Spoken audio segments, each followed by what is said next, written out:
Hey, it's me, your favorite TikTok boy. I'm doing long form now. This is Bassforge HQ. This is my recording studio, my podcast studio. I just built it. It's done finally.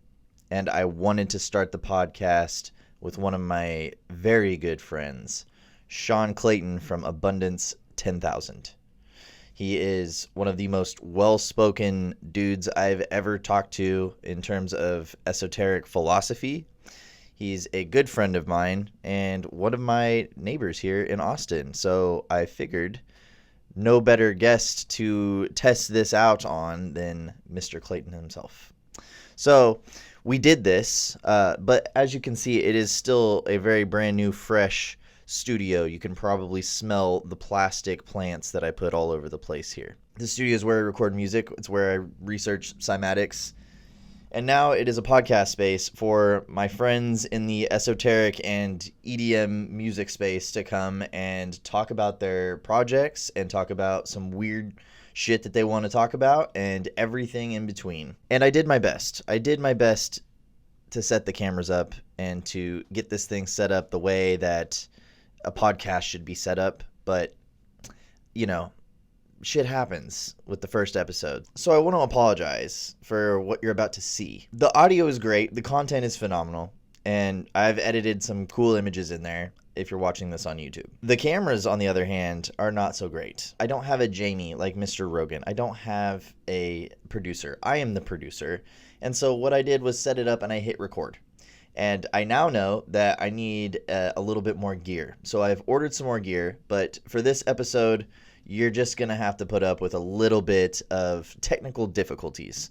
But needless to say, this podcast was amazing. So if you like listening to me rant and ramble and yap on TikTok, you're going to absolutely love this. I'm not going to waste any more of your time. Here's my good friend Sean Clayton and our discussion on esoterics, Terrence Howard, and everything mystical.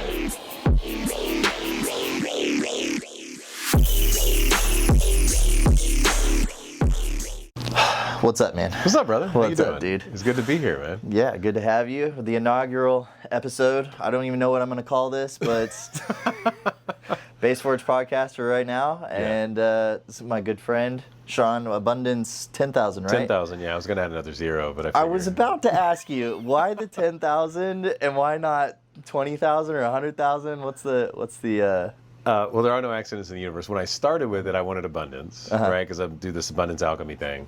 Yeah. And then I was like, it wasn't available. Yeah. So then I was like, maybe it's abundance 10. And I was like, no, that's not big enough. And then I was like, okay, well, what number makes the most sense? So I was like, well, we're all fifth dimensional beings, right? So if I put a set of zeros behind that actually gets me to a construct of like 5, well, that kind of makes sense, right? Yep. So you got the 10 and then 3 zeros after that, which is 5 digits associating with the 10,000.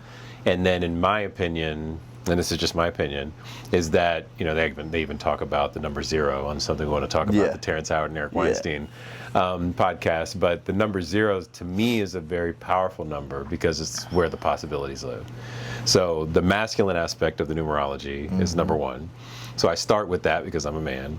And then the feminine 4-dimensional space that I choose to live in because of where we are in this age of Aquarius is what those other 4 digits stand for. That makes a lot more sense. Yeah, than just 10,000. I thought, it can't be random. I gotta figure this out. But I was like, it's like you're gonna have to explain this one. Yeah. It was gonna be 1, and then I thought that was odd. I kind of played with it for a while. I mean, now the symbology of the layering makes sense. Yeah. Well, I love what you do. I wanted to give like a little context to that because we've hung out a couple times, and every time we hang out, we end up talking for like 5 hours straight. And always need to talk more. But your content, my content is very aligned, and I feel like this is probably the best time to talk about what's going on because again, Terence is making everything that we talk about very popular right now, and I feel like it needs a little more context from people in the space, not only just Terence, even though he's using his influence very effectively. I think that there needs to be a little more context because we just had Eric Weinstein on there, and when you're going up against one of the top scientist in the world, Right. and Terrence is not in that world, it becomes a little difficult for the people on Terrence's side to back him up, because a lot of the things that he's saying is like what Eric was saying. He doesn't have the context in that world to kind of, and I thought Eric was doing a great job at kind of bridging the gap there, but Right. also you and I feel like can kind of add a little bit more substance to what he was saying, and I want to Yeah. explore that with you. No, 100%. And what I also want to bring back is one, I have a relationship with Terrence, which is probably why we talk.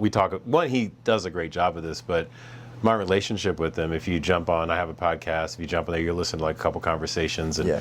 I've helped him with a couple of things around Linchpin, even like resetting the branding and some things he wanted to do.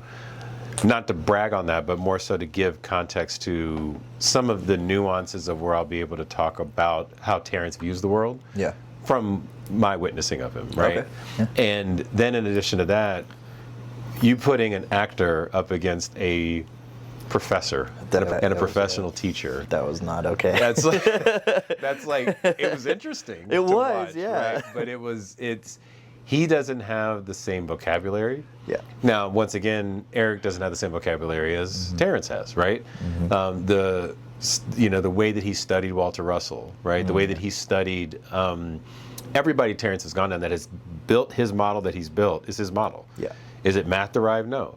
It's very metaphysics derived. It's very physics-ish derived, right? But it's not mathematically derived. So you put him in a room with a mathematician that has some tangential alignment with string theory, which, cool. That in itself is not a real recipe. It's like somebody speaking Chinese and English at the same point, and we're talking, and there really isn't anything landing. It's not matching. Yeah. I feel like he did. Where they're coming from is the two different worlds we're talking about here is that the hyper materialistic world of like the science community, which is absolutely necessary. It provides us with everything that we need here, right? But there's also the metaphysical world of what you and I live in most of the time, especially in our content, where we're talking about thousands of years of deep diving in the mind of the human, from traditions that have been here for over 6,000 years 100%. And probably longer. So if we discount all of what they said just because someone said it was a myth or whoever's opinion on that particular tradition, whoever's talking about it discredits it, then we don't get the benefits of the thousands of years of what we've learned from just experimenting with living in the human mind before technology and before all the distractions and everything. So I think that was a lot of the context that Eric needed, and then Terrence just needs the vocab in his world, because I do think that Terrence is a polymath. I think that he can learn and he could be in that world if he used the right vocabulary. I think he would have a fighting chance. Yeah. That bridge though needs to be. I think there needs to be a good group of people on both sides. If Terrence brought some minds that are in our space on there, I volunteer as tribute. I'm sure you do as well. 100%. I would love to help with that. And Eric can bring on his guys. He was talking about all his colleagues in the string theory field and all that, and that would be a really good discussion, especially if someone like Eric led it, because I think he did an excellent job at keeping it cordial. And making sure that Terrence felt heard, because the community has turned on him, and I feel like that's really unfair. And Eric addressed that as well. He addressed the cutthroat nature of the scientific community, and that's where we're at. But to your point, one of the things that I would say in addition to is that one of the beautiful things about witnessing Terrence from the first time I met him to watching him on the first Joe Rogan podcast to even some of like the crazy interviews with him with the big hair and all the other stuff is the guy will rides the astral plane. He is like curved space-time. I'm just going to move through it. No linearity. And it's cool. It's cool to watch that rhythm happen. What he got trapped in the other day is he got trapped into a time loop. He got trapped into the linearity of the way that the world sees things. Yes. And when you get trapped in that, you end up losing your purpose. You lose your stillness. And when you have that stillness and that knowing, I'm not saying he lost it, but I'm saying he got pulled into somebody else's stillness, because Eric is very calm. Chill. Yeah, like he knows what he knows. He's comfortable and confident in his reality. He loves what he does, and you can tell, and he has a passion for it. But it is very linearly derived. Yeah. Like the math, the way that it's constructed, what he's learned, it's like, okay, well, I can go back to this book. I can go back to this book. Yep. And he's got it on deck too. Yeah, he's got he does. Like 40 years of reading all these Right. books is not a fair comparison to Terrence's. Terrence was an actor Right. a good actor. And so, like, what I love about Terrence is the fact that as studied as he is, but not studied at the level that Eric is, he has what he knows, and with the way he's able to articulate it and bring that out is magical. Yeah. And there are a lot of net new concepts and ideas that he's been able to bring forth that I challenge anybody else. Who else is bringing net new ideas forward right now that isn't based on something that they've learned? Like, oh, well, here's this, I'm going to regurgitate and make it a little bit better. Malcolm Mendel's the only one I can think of. Even like, so, we were talking before we got on the conversation here, but Claudia the Rom, I encourage anybody to go research her. That would have been a hell of an interview, because she thinks the same way about gravity that Terrence thinks about it, but scientifically derived. She's a physicist, right? She talks about the inhale and the exhale of the universe. All right, she talks about all of those different aspects that other individuals aren't talking about in the scientific community. Yeah. Take a Dr. Robert Lanza, right? Have you read the biocentrism book? No, I haven't. Dude, crazy shit. But the book on biocentrism takes in accountability, I would say like the last 30 years of different scientific study, like Robert Gisson's study in 1997, where they proved out that there's something faster than the speed of light. Yeah. Right? 20 times faster than the speed of light. Well, if that's the case, then that kind of like blows out a lot of Einstein's theories in some regard, right? Doesn't mean Einstein was wrong, it just kind of blows them out of the water, because it means that there's a different kind of energy in the universe. In addition to that, if it's faster than that, it means that things happen instantaneously, which means that what we see as the sun and what we see as light is automatically happening at that time, and it's a creation from what's within, not something that we're observing that's outside of us.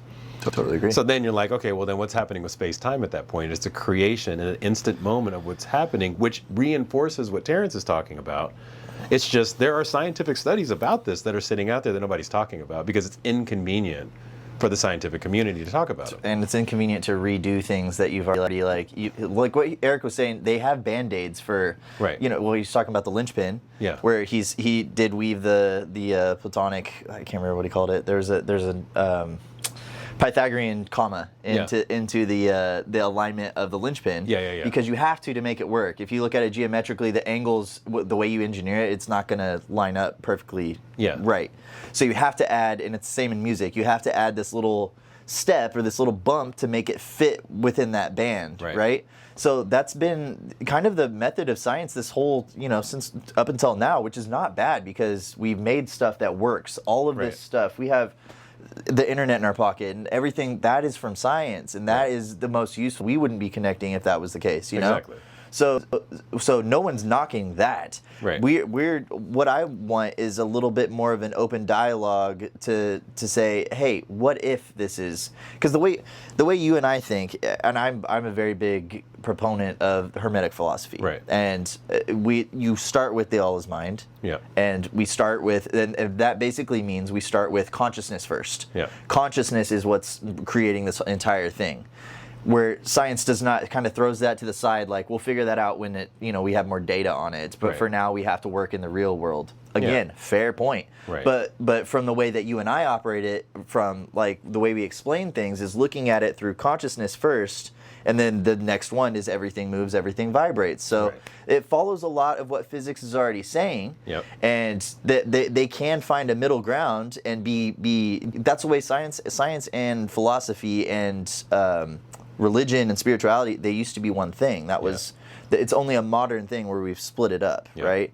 And the unification creates polymaths. That's what we're all trying to do. We're trying to create people that can look at something and be good at it, or do something and be good at it. You don't have to have a specialized skill. You can be good at math and music and physics and art and all of these things. You can do all of that because they used to be one thing. Right. That's my entire page is dedicated to making that a reality for more people. Yes. I feel like a lot of people get stuck in a certain level because they're, maybe they're not good at math or not good at English, or they can't, do certain things that when they were growing up, a teacher said you're not good at it, you know. That doesn't exist now. No. We have the internet, we have all these ways to learn, we have great teachers. Yeah. Like you can actually do this, and I think the doors need to be open, like what Eric was saying with the academic community of, let's welcome in these different ways of thought so that we can progress instead of like just pushing our agenda, like what Eric was saying, where it's very politicized. It really is. Yeah. And what's beautiful now about technology like AI, right? People are like, I'm so afraid of the machine. The AI is going to come. The AI gives you ability to become the polymath because you're not doing this old archaic Tedious. work. Yeah. Right. That isn't necessary. Yeah. It's not necessary for me to do mathematics anymore, right? To actually add the things up that way. You'll probably mess up, actually. Right. If you did those math, you'd probably end up doing something bad for somebody. Exactly. And so then if we can say, okay, let me, they think, I don't know if they talked about it on this, it was another thing I was watching. We are fifth dimensional beings. Yeah. Kind of as I said before, we don't know how to measure the fifth dimension. Okay, we can measure space really easily because it's here. Okay, our senses can do that. We can measure time-ish because we created a clock, right? And then we can get in the present moment, we can look forward and backward and put some measurement against it, even though then all of a sudden, when you get deeper into time, it becomes relative. Yeah. And so you're like, Rabbit well, holes. is that really real or Rabbit not? holes. And then they've even proven that time doesn't exist, Yeah. right? Yeah. But when you start to measure spirit, and you start to measure source, and you start to measure the astral plane, and you start to make that the measurement, that is what science should be going for. Totally agree. Right. Now, the problem with that is how do you do it?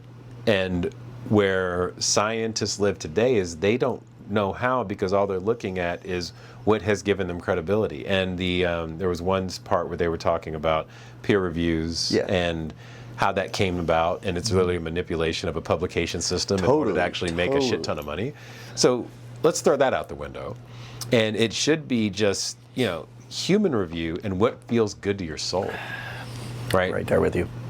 Right there with you. So, it's because ultimately, at the end of the day, that's all that really matters. We're all going for that. We're making technology to make us feel better, to progress, to be more comfortable as a species. Like all of it's working. We're working toward the same goal, but there's this imaginary problem that's not there. Yeah. And we all just need a little bit more understanding of where everything is coming from. Like that's the goal. Everyone's like, why are we here? What is this whole thing? Science is doing that. We're doing that. 100%. We're on the same path. 100%. And Walter Russell's work, so if you like say, hey, I want to throw Terrence out the window because he's an actor. Yeah. I don't really like what he's talking about. He was a little bit off to me on that last interview, and the first one was cool, but I didn't really get it. Go read Walter Russell's books, right? Universal One, Yeah, Universal One is fantastic.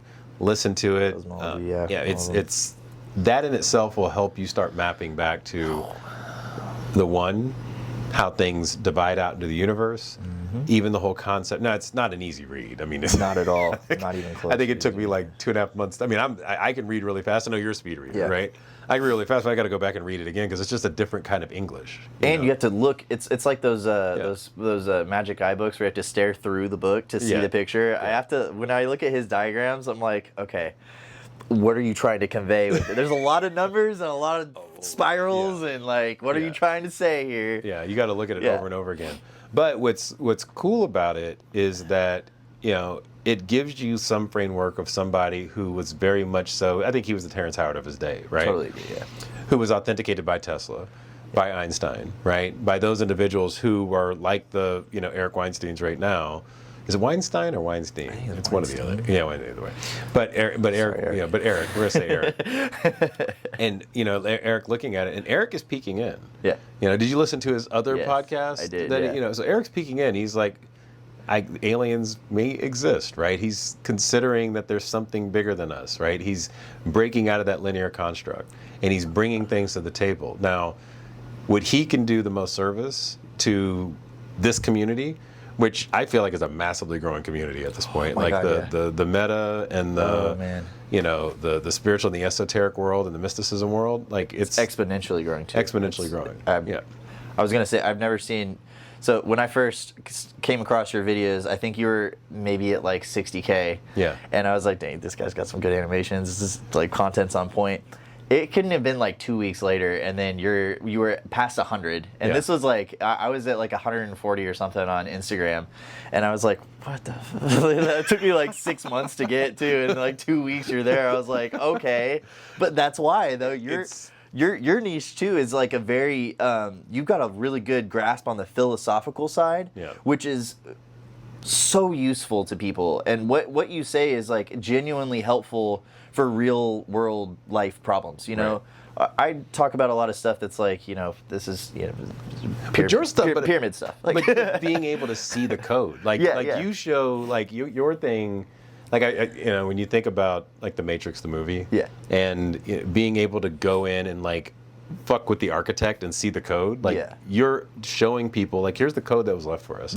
Here's how this stuff works. Here's how everything was created. Here's the cymatics of it. Here's how you can carve through stone. Like you are able to display what that looks like in such a meaningful way. I don't know, we're not here to like to stroke each other, but it's it needs all of that, right? Totally. Yeah. And you're so well read and so well versed that you can go back and be like, no, it's right here. Right. And for me to even have confidence in what I'm saying, also I back it up with science. Totally. So I can go out and fuck with James Gates, right? I can jump into, Dr. Robert Lanza, or I can jump into Claudia de Ram, or like I'm looking at new science. Because as much as Einstein can be useful, the Gisson studies in '97, there's another one in 2007 where they did another version of it and even blew it out even more. This whole speed of light thing is out. I know, it's right. There's a lot of things that are on shaky ground right now. Exactly. Like gravity's always been on shaky ground. Light speed's always been kind of like iffy, but like we got this. These work kind of. Let's use this, and then we got to space now. It did a lot, but foundationally there's a lot of problems. Right. Like but there's also a lot of similarities too, because like the physics world, like energy cannot be created or destroyed. That's reincarnation. That's basic concepts in spirituality too. Like, is you never leave. You just go back to being part of the one. You reintegrate and then you disintegrate and then you just keep doing that, and that's how you experience yourself as the universal one. 100%. And one way, and the way that we say it is that, and then the way that science says it is another thing, and that's perfectly fine. Right. But I think the progress, the real progress is going to be made because the scientific community is like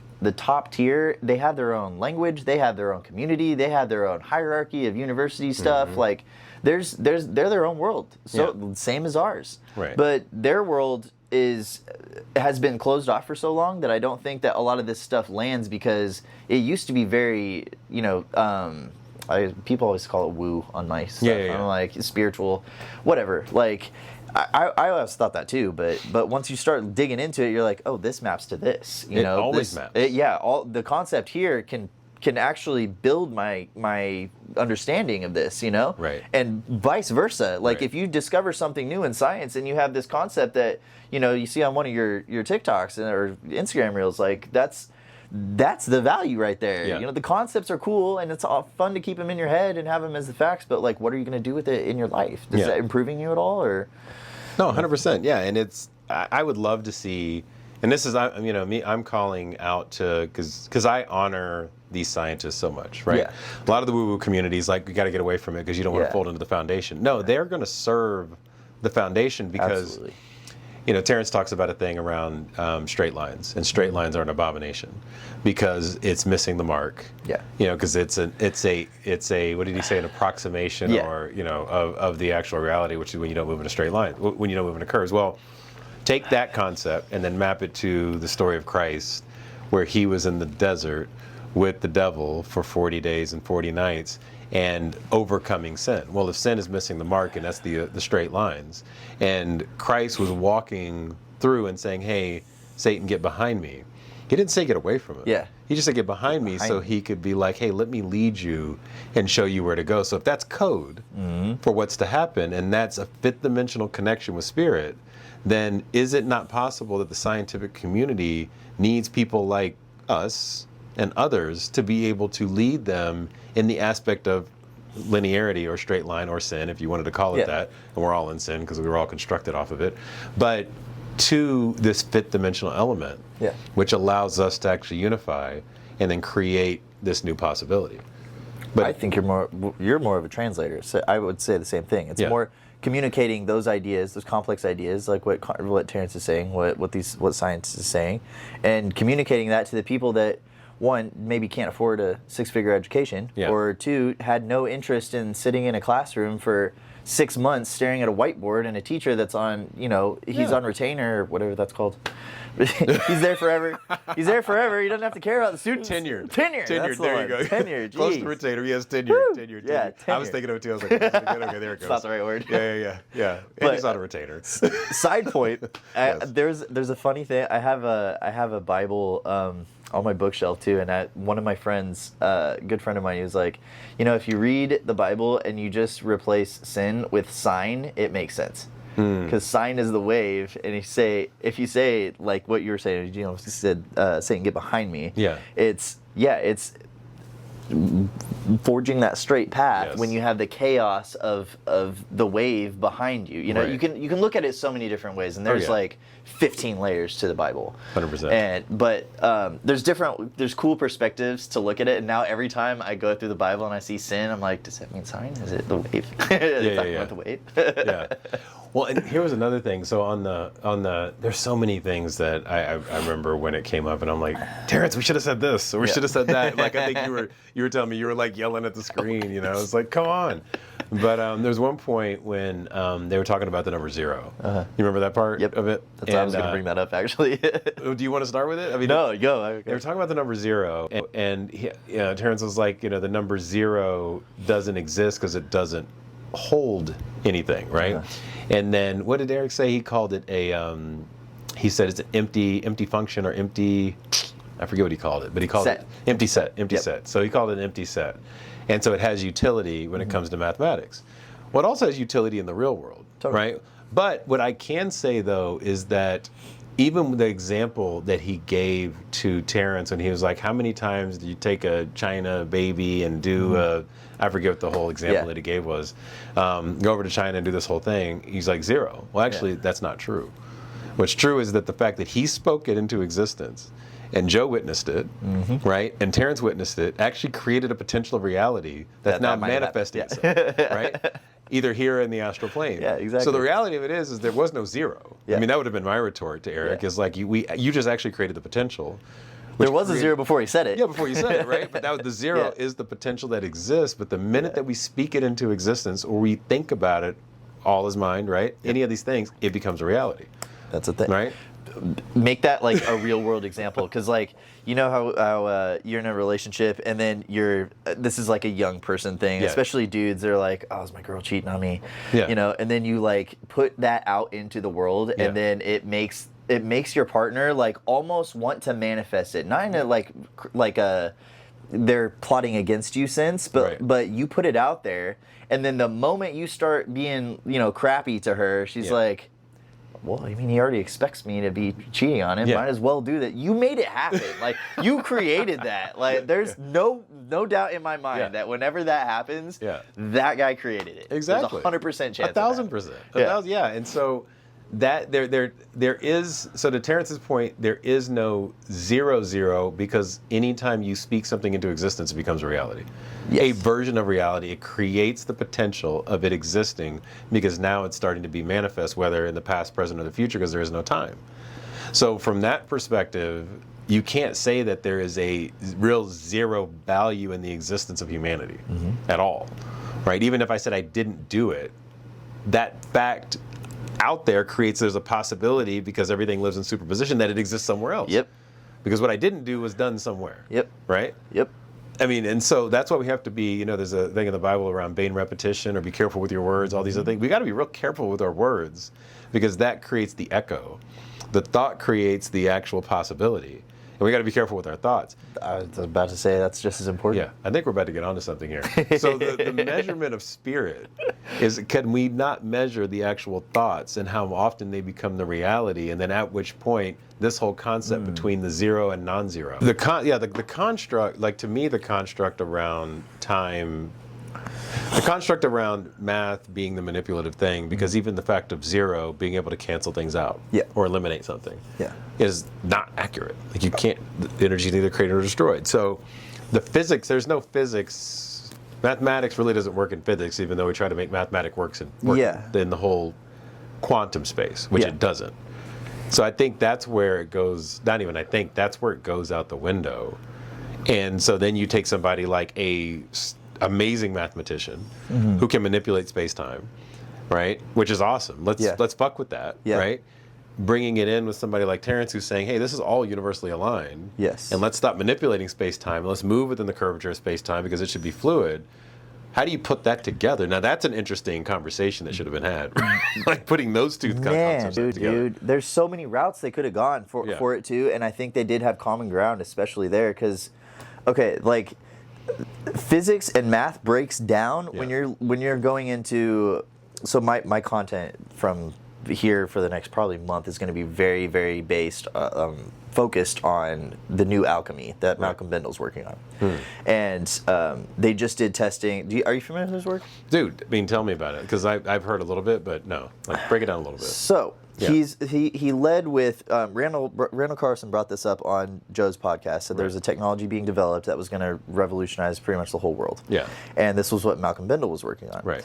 And I've been following it for at least a year now, because this guy, really cool dude named Jordan, has a channel on YouTube called Alchemical Science. You should definitely check it out. He explains it very well. But what Malcolm did is he made a device that you can retrofit on any gas burning engine. It could be diesel, it could be anything. And cuts the emissions down to 0, and out the tailpipe comes atmospheric oxygen. Interesting. So the process that goes on there, one, the technology is amazing, first off, but the process that goes on there is original OG alchemy. Yeah. It's creating what's called a plasmoid inside these little spheres that he has on the that you just bolt onto the motor pretty much. Yeah. You can make one yourself. Right. Inside of that, the reaction that goes on, literally, it's called a plasmoid, and it looks like a torus. And these they're super, super small. And when they release energy, they can be used as fuel, or they can be used to literally transmute matter into other matter.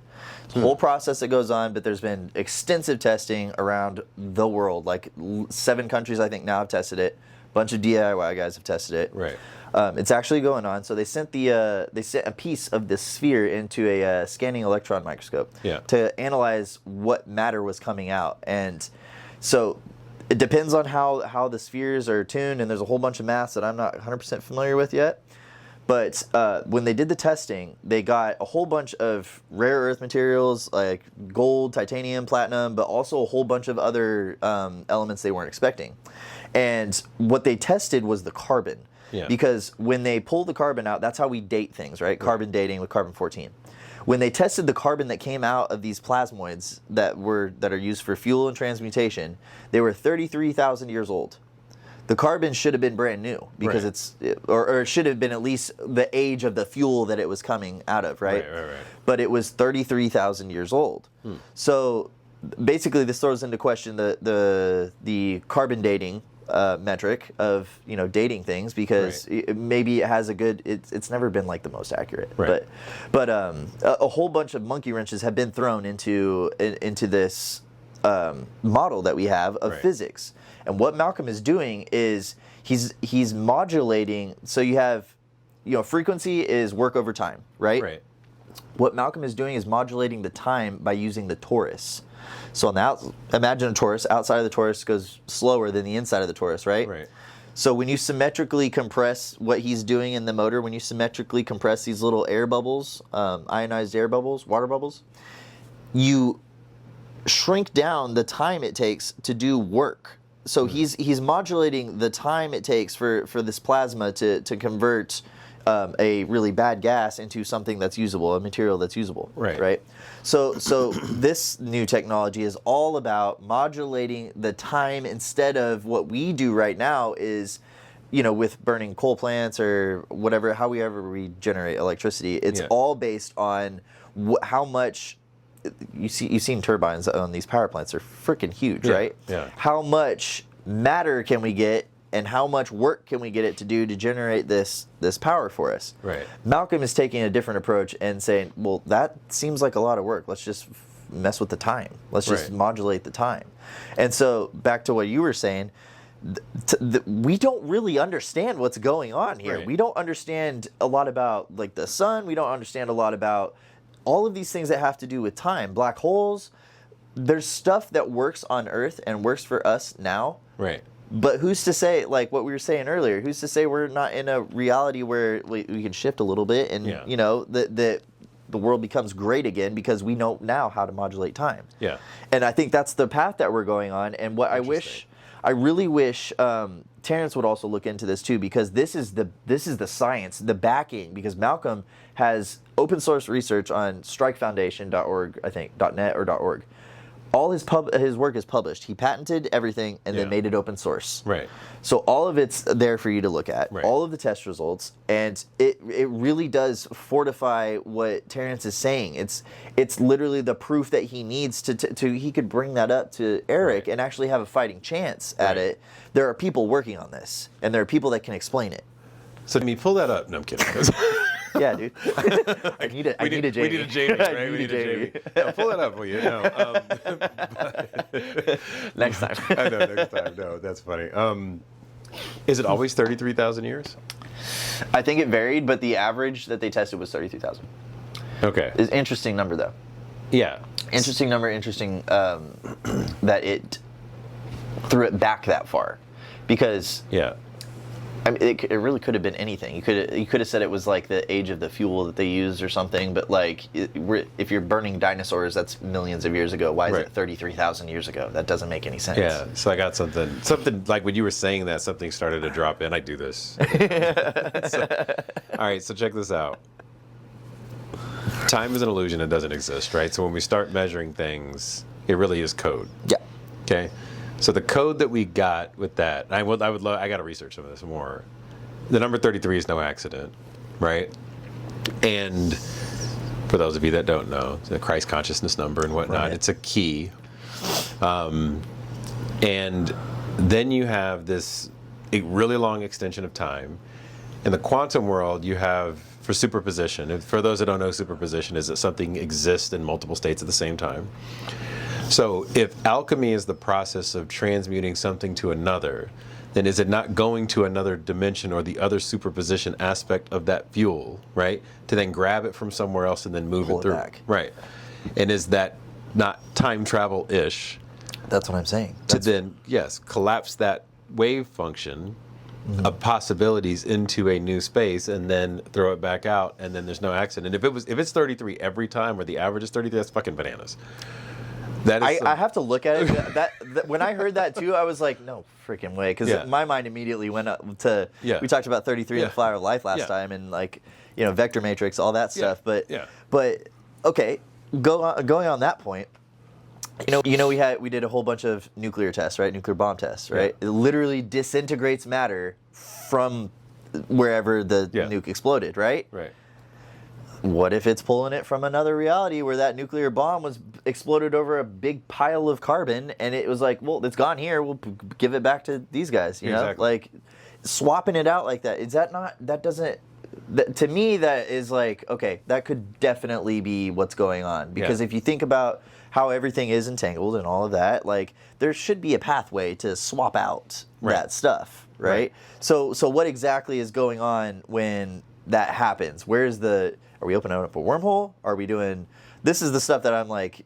I watch a video every day to try and understand this area, because I'm like, I'm going to get this. I'm going to understand it. Yeah. But it's so fascinating that's like... That is where we're at right now, is literally modulating matter and using time as the variable to do that. Right. It's insane. Right. And when you have the tool to adjust the frequency, which is like in Walter Russell's periodic table... Talks about the octaves, which are the tones, right? I'm pulling this up for you. I'm going to show you this. I have the table. Yeah. Oh, I got it. Okay. The new table. The new table? There's another new table? Malcolm Bendel's work is the next evolution of Walter Russell's. Yes. And he has a new table. Yes. It's way better too. It's so much easier to understand. Is it the blue one and the one? Like the blue and yellow one? No, it's not. Okay. It's my content now is actually absolutely insane. I'm getting organized with this podcast, but now my actual content, there's just so much floating around everywhere. Your guys are actually helping quite a bit with that. Amazing, dude. Amazing. We'll have to put the link to this. Okay, check this out. So this is the new one.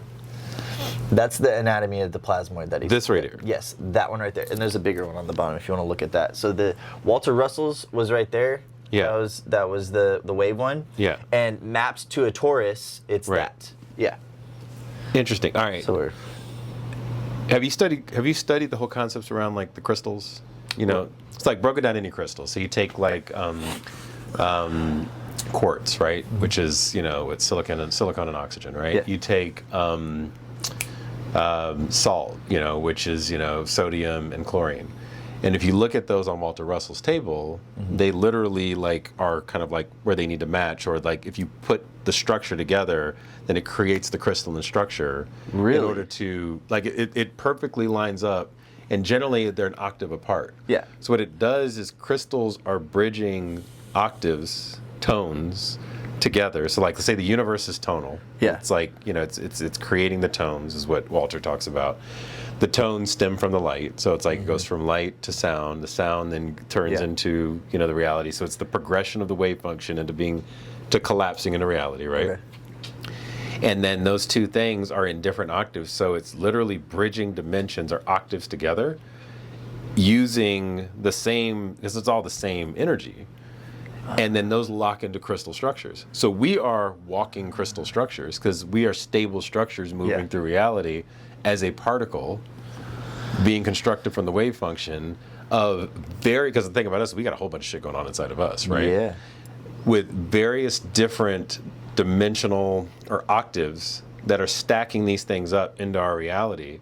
And so what we have the ability to do just with thought alone, sound like Dr. Joe right now, but with thought itself, is have the ability to then start to we have the ability to create that alchemy within ourselves, physically, health-wise. Like we are the same thing that you're talking, this right here, this Malcolm Mendel is talking about. Yep. And what Malcolm seems like he's discovered, you know, what that tool, I gotta look at this shit. Yeah, I'll send it to you. Is this whole ability for, you know, you could take trash that we consider trash that's hurting us, throw it through a torus field. It travels through time, and then it basically finds its match and throws out the other side. So it's almost like a crystal, like because that's a stable structure here. It's uncoupling it to the point you're talking about, and then recoupling it back, but it found a portal and a way for it to actually pass through by using... That's almost exactly how he explains it. Right. But what he's doing here, Yeah. I'll break it down just a little bit more. Awesome. So he when these bubbles compress, he uses ionized water, right? Yeah. And there's a paper, I'll probably link it in this, but it's water can facilitate nuclear reactions, right? When we're talking about the nucleus of an atom. Yeah. So when you symmetrically compress the water bubble, it becomes this torus, that shape right there. And when it does that, the outside pops and you have this core. There's a core, and that's the plasmoid. That's what does the work. Okay. This core is shaped like a lemon. Yeah. When it pops, it's a water bubble, right? So you have hydrogen and you have oxygen. Right. The negative and positive sides of the plasmoid are it's either oxygen facing out or hydrogen facing out. Yeah. But when it pops, the molecule gets disassociated. Whatever matter is around those free ions, I want to say they're ions. I have to double check this. Whatever matter is around there, it uses the matter in the immediate vicinity to recombine, as well as the added energy from the modulation of time, if that makes sense. Yeah. So we've used the energy from the plasmoid and the material around, plus what was in the water already, to recombine into a new element. Right. But it's also doing this thing where it kind of pops out of time for a second and does something that we don't know and comes back, and then we have platinum or something. Right. So there's a lot of I'm sure someone else could do a way better job, but this is amazing. All right. No, it's real. That's why I freaked out when I first did it. I went out there and I was like, babe, we got a fun dinner. I got to think about this because this is wild. Yeah. Okay. So now this brings me back to, I'm going to go back to the actual podcast, the Rogan podcast. Not that I want to harp on it. People are like, dude, you're totally dick riding Terrence, because I bring him up a lot. He gave us some attention. He did. In a space that it was well deserved, and I love the criticism on it. And then it's people like you, and other individuals that are going to come around him and love this thing. And maybe he's not you know, the leader in it, right? But, and there is no leader. He's just a part of the puzzle that allows it to get where it needs to go. But back to the podcast. Eric was talking, Terrence brought up supersymmetry. And Eric was like, no, that's not supersymmetry, right? Yeah. And I contest. All right, let's hear it. So there's to me, there's a philosophical supersymmetry, there's a metaphysical supersymmetry, and there's like a supersymmetry that I call Christ consciousness.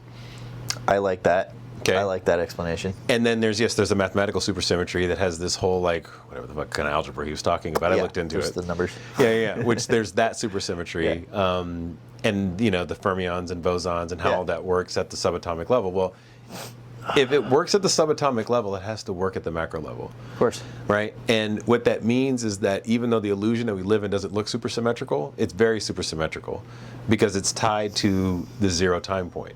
Yep. Right?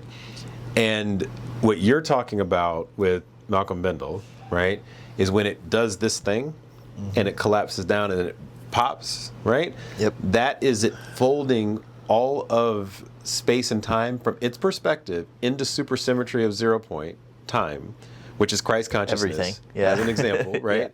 And then it's like, okay, now I need to release. There's a death of that. Yep. Right? And then there's a recycling of it. Yes. The death of it opens the door to new dimensions, new possibilities, because it creates the superposition in real time of anything to happen. And then it says, okay, now I'm going to move back into coherence because all of the trauma, the bad gas, whatever it might be, has been released. Yep. No different than Christ dying on the cross. All the sin has been released, if we want to take that example.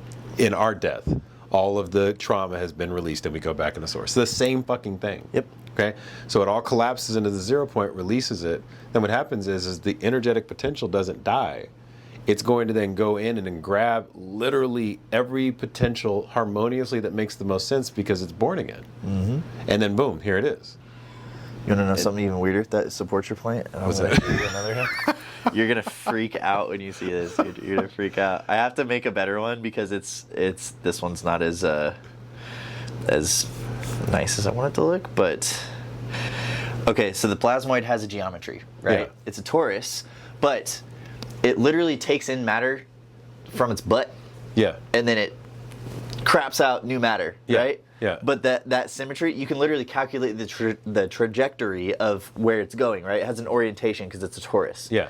So to map that out and to make a diagram to make that torus that he assigned all the elements to, there's a 2D version of that. So if you have the donut and you cut it, there's a 2D version. This is what the 2D version looks like.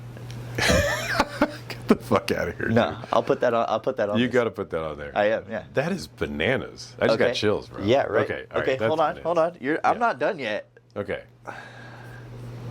It's all fucking code, bro. It also Wow. lines up perfectly with the Ankh. With the Ankh. Yeah. Okay. And then if we put the yin yang in there, that one's a pretty obvious one, but it lines up as well. It lines up with that. So we have three really solid data points right now, and then if you want to look, I'm not sure how into alchemy you are, or how much you know about it, but there's another one, very famous alchemy drawing. This one, and you see it where the circles line up. It's the sun and the moon. Yeah. And it lines up perfectly. They're all talking about the exact same thing. Yeah, that's why I'm like, it's an encoded, layered thing. Dude, that's crazy. Wild, right? That's crazy. Yeah. Okay. All right.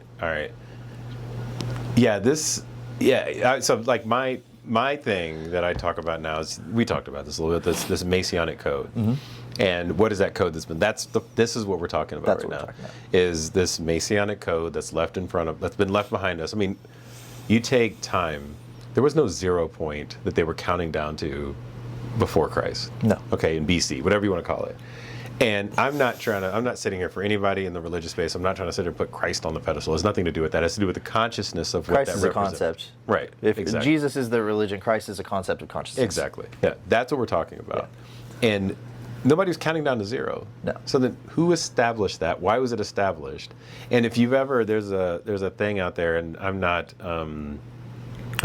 overly subscribed to it, but I love it. There's a thing called Messiah 2030. Have you watched this? No, I haven't. Bro, it's like 6 hours of YouTubing. You give me more 4+ hour homework, I'm gonna be pissed, Sean.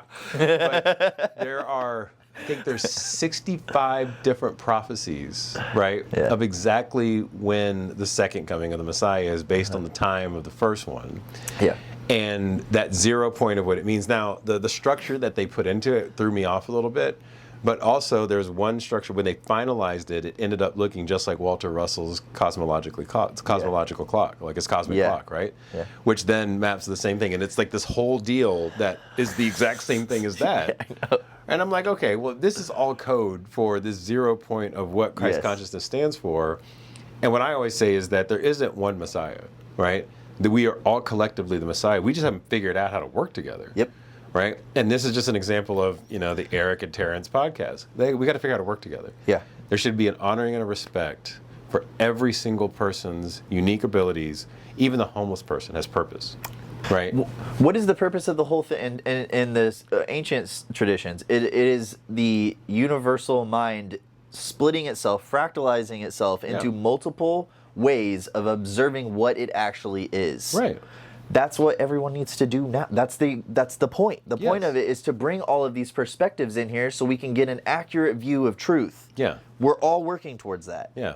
And that, it's funny you said the Christ part of that, because in Alchemy, there's the dominant factions of Alchemy were under the Christian flag, right? Right. Because of the Holy Roman Empire. Right. But the Alchemy was always about turning lead into gold philosophically and in reality. Yes. They could not be separated. Right. You couldn't focus on turning lead into gold in reality if you did not have the philosophical and spiritual discipline to focus your mind on what's going on. This is complex stuff. This is the highest level stuff that you can learn. This is the stuff about the universe. How are you going to do that if you're worried about like what your partner's doing or eating or getting a job? Right. You have to start with that consciousness part first, and then move up into this stuff. 100%. You know, they're one. They have to work together. And the only way that I could possibly turn lead into gold is not through me vibrating the fuck out of it, right? Okay, not gonna happen. You try. It has nothing to do with that. It's by me being able to pierce the space-time veil. Yeah. The only way I pierce that space-time veil is moving into spirit, becoming so still and present that I have the ability to understand that gold is also the lead, right? Yep. And when I observe it through the process of observation, then it changes its reality. Yep. That's it. Right. There's what was the be still and know that I am. What was know that I am there? I am God. Be still and know that I am God. That quote, and also the if you, oh man, who said that? I'm blanking on this quote. But the only way that you can actually get connected with higher level thinking is to still the mind. You had to, or just to basically still your whole body. Even in ancient Egypt, you had to fast for like 3 days, and then before you did any sort of initiation. Yeah. And you had to be pure, absolutely pure. It's all in alchemy. You had to purify. Like all of it is this. They're talking about the same thing. Exactly. Is being calm, being clear-headed, and having pure intentions, and unlocks the gateway. Then you have a direct way of getting that information, because you can use the full power of your mind and not worry about everything else going on, and focus in on that central part of the torus, and then boom, doorways unlock. And then the way, your point, and the way you observe yourself, it starts to shine through, because you become the channel, and then the way everybody else observes you starts to be like, oh, okay, that's consistent. This is how telepathy works. Totally. When you know yourself so fucking well that you know how the world sees you, because you're creating them and they're creating you back, but your energy is in such high vibration that it's like, okay, I know how they see me. I don't have to question it. I would say that telepathy is authenticity, is like the connection to authenticity. Exactly. That telepathy is knowing who you are so well that it transmits it in the most authentic way possible to the entire world, and then they confirm that by viewing you and being like, oh my God, you're the best. Yeah, I know who you are because you know who you are. Trust. Everything is built on that too. Like if someone's shady, they don't convey that. Exactly. If someone is a snake, they don't convey that. That's the whole point of being authentic, is knowing that, like when I first met you too, I could feel no bad bone in your body. Yeah. And I feel that with a lot of, I don't really associate with people that aren't like that, you know, but like you can immediately feel that with somebody, and that's really hard to, how do you put that in a data set? How do you put that in, how do you quantize that feeling, you know? If I'm walking down the street and someone gives me a really crazy look, I'm going to probably avoid them, Veer right? the other way, yeah. Yeah, but the moment like you meet somebody who you can that conveys that energy in a way that's nonverbal, and it's something about it, you just feel it. That's what we're talking about. That's what we're talking about, and that's you know what I hate hierarchies, but I love them because I can't. They're necessary. No, they're necessary. You know, for our understanding. Yeah. I was in Peru for my honeymoon the other week. Yeah. And the coolest thing, like people down on polytheism, I'm going to get to what we're talking about because I always do this. And they're like the god of. Yeah. You know, they've got Pachamama, and they've got, you know, the snake and the puma and the condor, and like all of these stand for different things, and they see the god of everything. And I'm like, you know what I think they meant is the god in everything. Yes. They see the god literally in everything. They praise everything. If you got attacked by a puma, it's a blessing. Yeah. You know, if you're something horrific happened, God is the god of that. Like they see it in everything. So there's part of it that's like, hey, self-preservation is key because you don't want to get attacked by a puma, right? Because it's rough. But also the fact that they saw that as a blessing is also really beautiful. Yeah. So it's like yes and. Like the fact that like, hey, there's a person on the street that's kind of creepy. Then if I walk by that person, there's that. But then I have to say, why am I observing that person in a reality? Yeah. Why am I witnessing that person? Because there's something also in me that created them. Yeah. For me to witness that. Part of it could be like, okay, yeah, I've got something in my parasympathetic nervous system I need to work on a little bit, so I'm going to like kind of pivot around. Let me go home and work on that, so next time I see them, I'm going to send them love and see that I can surrender them, right? So it's never a space to where we want to judge ourselves of how we view the external world as better or worse. It's just the opportunity for us to be like, okay, when you find Soul Tribe, you find brothers and sisters that align, it's being able to resonate with them and expand and expand and expand and creating what I call entropy, which isn't chaos. It's just expansion of the energy so that we can create more space in between so people find where they fit. That is the magical aspect of being human. It is. That we've so forgotten about. You can't even find your soul tribe first, though, unless you initially resonate with that, though. You can't, the mirror, when you see your reflection in a mirror, you can't wait for the mirror to smile back at you. You have to smile first, and the mirror reflects it to you. Right? You can't find your tribe. You can't find who you are authentically until you make that decision of, okay, I am going to do this. I'm gonna just be me, and then whatever happens. You know, that's a huge part of letting go, shadow integration, all of that stuff. You know, comes into one thing. But at the end of the day, it is a conscious decision. If I go out tonight and I am aligned with, I'm gonna have the best night of my life tonight. I'm gonna talk to everybody. I'm gonna do, I'm gonna have the best night ever. I'll probably have an 80% good night. You know. But if I go out and I'm like, oh, I don't want to go out. I just need to get out of the house. I'm gonna do that. You know, you're gonna have that night too. Have a shitty night too.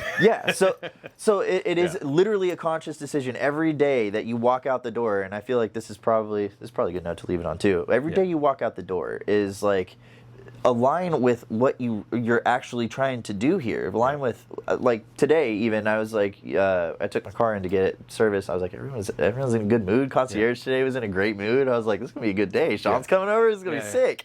And so far it has been. I'm like, it's probably gonna be a 90% good day today. Exactly. Like, but I'm on it. But then there's those days where you're just like, you know what?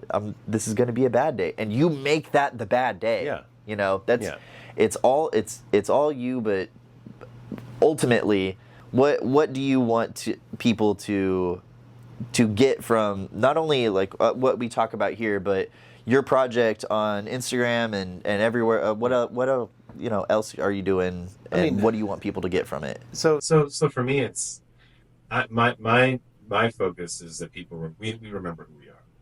Okay, we have lost who we are so much, and what's cool about the work you're doing, the work I'm doing, the work of this community, even like Austin, it's like just real work.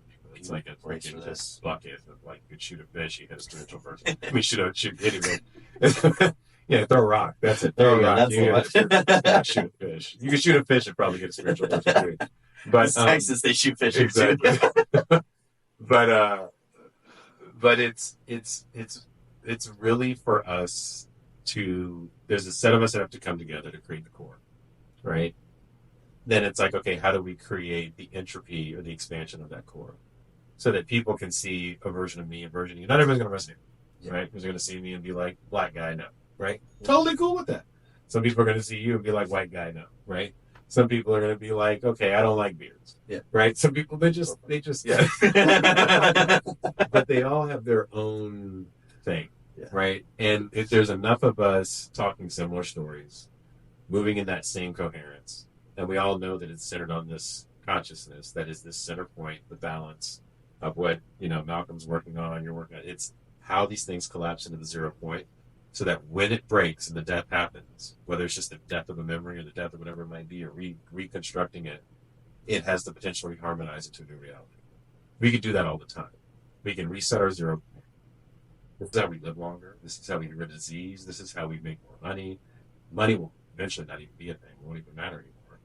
But this is how this world will start to move, because we will move into fifth dimensional beings of being able to connect and integrate with spirit instead of chasing space, chasing time, trying to math our way into it, and using tools and resources out of manipulation versus creation. So that's where I'm at. Support for that. Yeah. I'm hearing it from every step of the way, brother. Let's get it. Let's get it. No. We're here to support each other, man. I love this. Thank you for this. Dude. Yeah. Thank you for so much being my guinea pig. Hey, love it, bro. Love it. I'm sure this will not be the last time. It won't be the last time. Yeah. All right. We'll cut it there. Yeah. All right. Thanks, bud. Thanks, guys. All right.